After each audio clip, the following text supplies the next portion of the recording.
when you talk of brand, it's not something, it's not only something that defines you, it takes to the next level. I always say that you have to look for quality. When I wanted to start my own business, my school, I wanted a particular name for it. I was just thinking about it, consulting people and all that. Because starting off something, you need to bring a particular name or a brand name that will sound right or it will be catchy to your audience. So with my name, Esibe Linda, that's my surname. So for me to get inspiration from my dad, I intended to have the Esibe Linda, that's Asmin Esibe Linda. So looking at what I have, my school, the name of it is Esibe Linda. But I also realized that for Esibe Linda to stand tall, that means that I have to make sure that I give out quality. Quality will actually sustain whatever you do. Because at times, a lot of people might bring a product or have a company, but within the shortest possible time, you realize that that company dissolves.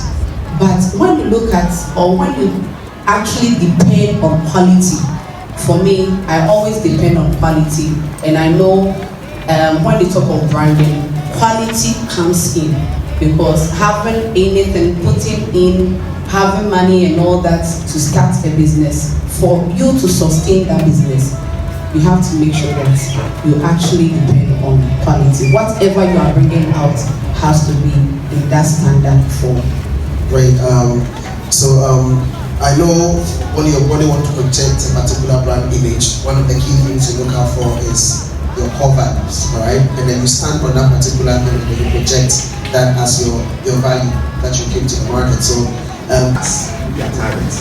I don't know if you get what I mean. Okay, so that is personal branding for you, or personal brand. Well, it looks like Doc said, the explanation he gave about the generic explanation of a brand is the same thing, but I love the fact that you've connected it to the individual.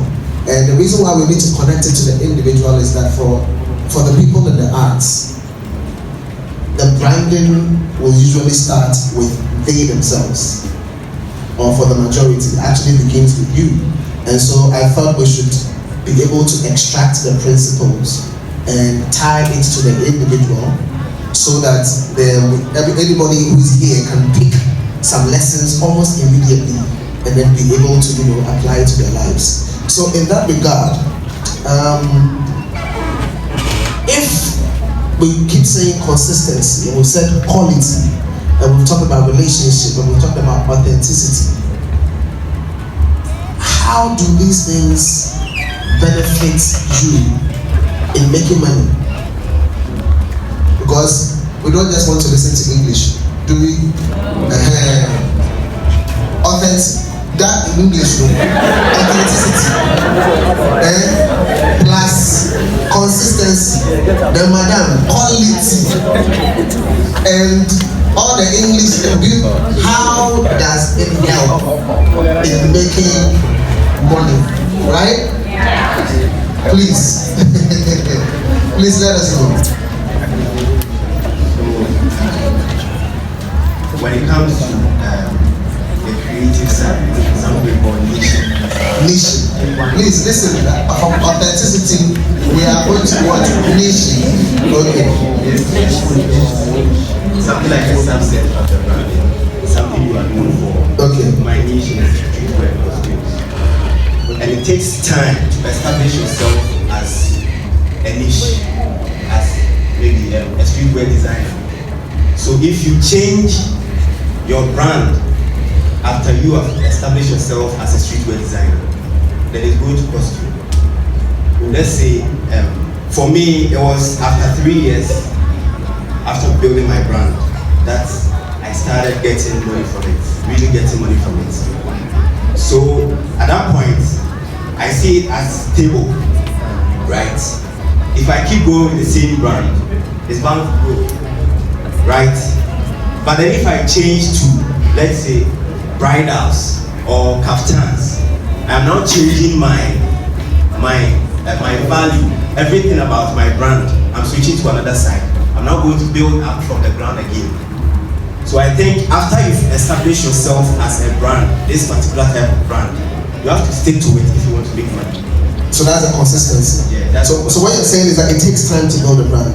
Yes. And you have to keep on in that same field over a period so that you are known for that. Prof, isn't that what we call brand building? Yeah, that's brand building. Yeah, if you could please throw a little bit more light on that, connecting it to the individual. Yeah, and of course, as you asked, making money. Yeah. Yeah. See, you know, the primary principle in making money is to serve. If you serve products and services to people, they will pay you back, or they will pay back for what you've rendered. However, there's a certain attitude which is also required. We don't often talk about that. And that has to do with pro bono work, where you sometimes work for free.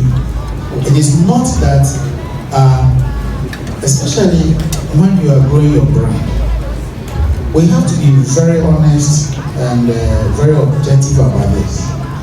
There are things associated with growing your brand. Things may not go smoothly as you want it to go.